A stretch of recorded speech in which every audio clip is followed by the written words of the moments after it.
بسم اللہ الرحمن الرحیم۔ عزیز طلبہ السلام علیکم۔ آج کا ہمارا موضوع غزل کے اوپر ہے۔ تو سب سے پہلے ہم تھوڑا سا شاعر کا جو ہے وہ تعارف دیکھیں گے۔ شاعر کا نام میر تقی میر ہے۔ تاریخ پیدائش ان کی 1723، تاریخ وفات 1810 ہے۔ پورا نام ان کا میر محمد تقی تھا اور تخلص وہ میر لکھتے تھے۔ آگرہ میں بچوں پیدا ہوئے اور لقب ان کا خدائے سخن، انہیں خدائے سخن شاعر کہا جاتا تھا۔ اور مولوی عبدالحق بابائے اردو نے ان کا نام سرتاج شعرائے اردو رکھا۔ اہم کتب اگر ہم ان کی دیکھیں تو ذکر میر اور نکات شعرا جو ہے وہ ان کی اہم کتب ہیں۔ تو بچوں غزل پڑھنے سے پہلے تھوڑا سا غزل کے بارے میں جان لیں۔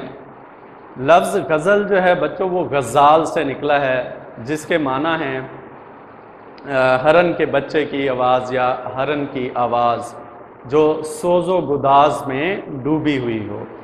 عام طور پر اس میں عورتوں کے متعلق یا عورتوں کے حسن و جمال کے متعلق جو ہے وہ بات چیت کی جاتی ہے، لیکن کچھ معاشرتی پہلو بھی اس کا موضوع ہوتے ہیں، اس لیے غزل کا ہر شعر جو ہے بچوں وہ مختلف موضوع پہ ہوتا ہے۔ تو آئیے بچوں پہلا شعر دیکھیں گے۔ ہستی اپنی حباب کی سی ہے، ہستی اپنی حباب کی سی ہے، یہ نمائش سراب کی سی ہے۔ میننگز دیکھیں گے بچوں۔ ہستی سے مراد وجود، زندگی۔ حباب بچوں کہتے ہیں بلبلا، اور کیسی جو ہے اس کا مطلب ہے مانند، یہ حرف تشبیہ ہے۔ نمائش کا مطلب ہے دکھاوا، اور سراب کہتے ہیں دھوکہ۔ مفہوم دیکھیں گے بچوں۔ اس زندگی کا کوئی بھروسہ نہیں اور یہ دنیا سب دھوکہ ہے۔ زیر تشریح شعر میں شاعر ہماری زندگی کی بے ثباتی کو، ہماری زندگی کی ناپائیداری کو موضوع بنا رہا ہے۔ شاعر تحریر کرتا ہے کہ ہماری زندگی جو ہے وہ عارضی زندگی ہے اور اس کے بعد ہم نے مر جانا ہے، کسی بھی وقت ہمیں موت جو ہے وہ دبوچ سکتی ہے۔ اس حوالے سے آپ قرآنی حوالہ لکھ سکتے ہیں، کلو نفس ذائقۃ الموت، ہر چیز نے موت کا ذائقہ چکھنا ہے۔ تو اس لیے شاعر تحریر کرتا ہے کہ یہ جو ہماری زندگی ہے، یہ جو ہمارا وجود ہے وہ عارضی ہے، اس کو دوام نہیں ہے، اس کو ہمیشگی نہیں ہے، یہ ایک نہ ایک دن ختم ہو جائے گا اور موت ہمیں دبوچ لے گی۔ تو شاعر نے بہت ہی خوبصورت انداز میں تشبیہ کا استعمال کیا ہے۔ شاعر نے ہماری زندگی کو بلبلے سے تشبیہ دی ہے۔ شاعر کہتا ہے جیسے بلبلا ہوتا ہے، تھوڑی دیر کے لیے وہ اٹھتا ہے اور اس کے بعد وہ بلبلا ختم ہو جاتا ہے، یعنی 1 سیکنڈ کی 2 سیکنڈ کی اس کی زندگی ہوتی ہے۔ تو شاعر تحریر کرتا ہے جس طرح بلبلا بنتا ہے اور 1-2 سیکنڈ میں ہی اس کا خاتمہ ہو جاتا ہے، تو شاعر تحریر کرتا ہے ہماری زندگی بھی اسی بلبلے کی مانند ہے۔ ہماری زندگی کا بھی کوئی بھروسہ نہیں، کسی بھی وقت موت آ سکتی ہے۔ دوسرے مصرعے میں شاعر پھر دنیا کی بے ثباتی سے روشناس کروا رہا ہے۔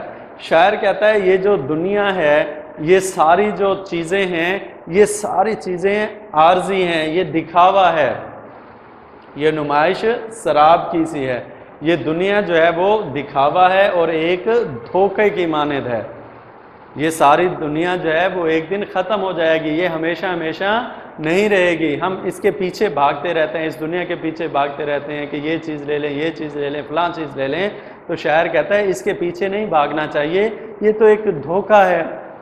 یہ کیسے دھوکہ ہے؟ ہم اس دنیا کو شاعر سراب کہہ رہا ہے کہ یہ ایک دھوکے کی مانند ہے۔ اب سراب کیا ہوتا ہے بچوں؟ اگر آپ کبھی ریتلے علاقے میں جائیں تو دور ریت پر آپ کو ایسا نظر آئے گا جیسے یہاں پانی ہے، آپ اس کی طرف بھاگیں گے، پانی کی طرف بھاگیں گے، جب وہاں آپ جائیں گے تو دیکھیں گے وہاں پانی ہے ہی نہیں، وہ صرف ایک دھوکہ ہوتا ہے. وہ ویسے نظروں کو لگتا ہے کہ وہاں پانی ہے لیکن ایسا نہیں ہوتا. اسی طرح آپ میٹل روڈ پہ کھڑے ہیں, سڑک پہ کھڑے ہیں یا کسی میدانی علاقے میں کھڑے ہیں تو آپ حد نظر تک, جہاں تک آپ کی نظر جائے گی, آپ دیکھیں گے وہاں پانی ہے, لیکن جیسے جیسے آپ وہاں قریب جاتے جائیں گے وہ پانی دور ہوتا جائے گا, لیکن وہ ہوتا کچھ نہیں ہے, وہ ایک دھوکہ ہے.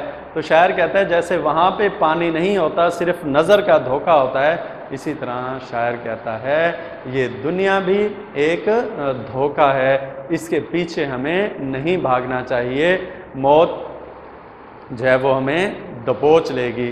اس لیے شاعر تحریر کرتا ہے ہماری زندگی اور یہ دنیا یہ سب ایک دھوکہ ہے, کوئی پتہ نہیں کب موت کا شکنجہ جو ہے ہمیں جکڑ لے, اس لیے دنیا کے پیچھے نہیں بھاگنا چاہیے. اس حوالے سے آپ یہ شعر بھی لکھ سکتے ہیں, موت سے کس کو رستگاری ہے, موت سے کس کو رستگاری ہے, آج وہ کل ہماری باری ہے.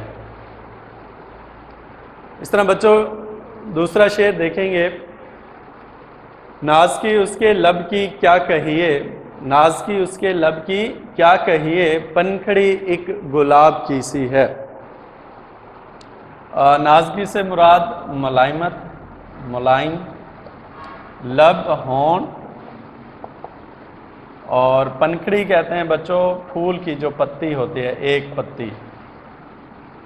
تو مفہوم دیکھیں گے, شاعر تحریر کرتا ہے کہ میرے محبوب کے ہونٹ گلاب کے پھول کی پتی کی مانند نرم و ملائم ہیں.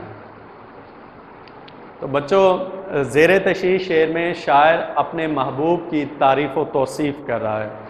بچوں یہ ایک فطری بات ہے, جو چیز ہمیں پسند آ جائے, ہمارے دل کو بھلی لگ جائے, اچھی لگ جائے, تو ہم اس چیز کی تعریفوں کے پل باندھنا شروع کر دیتے ہیں کہ یہ چیز بہت اچھی ہے, اس سے بڑھ کے کوئی اور اچھی چیز نہیں ہے.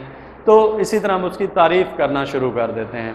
تو عزیز طلباء, اسی طرح جب ایک محب اپنے محبوب کو دل سے پسند کر لیتا ہے, وہ اس کے دل کو بھا جاتا ہے, تو پھر یہ ایک فطری بات ہے, ایک محب جو ہے, ایک عاشق جو ہے, وہ اپنے محبوب کی خوبصورتی کی تعریف و توصیف کرتا ہے, کیونکہ وہ اس کے دل کو پسند آ جاتا ہے, کیونکہ وہ اسے بھلا لگنے لگتا ہے. تو اس طرح جیسے ہم کسی بھی چیز کو ہم پسند کر لیں تو اس کی تعریف کرتے ہیں, تو اسی طرح جب ایک عاشق اپنے محبوب کو پسند کر لیتا ہے تو پھر وہ اس کی تعریف و توصیف کرتا ہے. تو اسی طرح زیر تشریح شعر میں بھی شاعر اپنے محبوب کی تعریف و توصیف کر رہا ہے. شاعر کہتا ہے کہ جو میرے محبوب کے ہونٹ ہیں وہ بڑے ملائم ہیں, وہ بڑے نرم و نازک ہیں. تو شاعر اپنے محبوب کے ہونٹوں کو نرم و ملائم کہہ رہا ہے, ان کی تعریف و توصیف جو ہے وہ کر رہا ہے. پھر دوسرے مصرعے میں دیکھیں وہ کیسے, کس انداز سے, کس اسلوب سے اپنے محبوب کی تعریف و توصیف جو ہے وہ کر رہا ہے.